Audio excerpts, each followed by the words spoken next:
नमस्कार. आम्ही सौ सावित्रीताई नंदे कन्या माध्यमिक विद्यालयामधील विद्यार्थिनी आहोत. आमच्या टीमचं नाव टीम जिजाऊ आहे.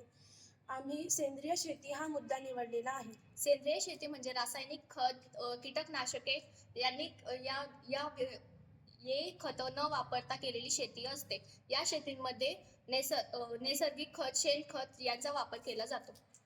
सेंद्रिय शेतीमध्ये काही तोटे आणि काही फायदे देखील आहेत. त्यातील आहेत इकॉनॉमिक इफेक्ट म्हणजेच आर्थिक परिणाम. दुसरा आहे एन्व्हायरमेंटल इफेक्ट म्हणजेच पर्यावरणीय प्रभाव. सोशल इफेक्ट म्हणजे सामाजिक परिणाम. तर त्यामुळे आणि त्या सेंद्रिय शेतीमध्ये जास्त खर्च सुद्धा येऊ शकतो आणि सेंद्रिय शेती करत असताना उत्पादन घेताना काही अडचणी देखील येतात. आणि सेंद्रिय शेतीचे फायदे म्हणजेच पर्यावरणाला काही आघात होत नाही, म्हणजेच काही बदल होत नाही.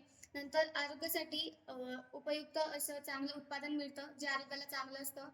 आणि जर आपण त्याच्यामध्ये रसायनांचा उपयोग न करता जर उत्पादन घेतलं तर जमीन ही वर्षानुवर्षे सुपीक असते आणि म्हणजे त्याच्यावर काही इफेक्ट होत नाही आणि उत्पादन देखील चांगलं येत असतं.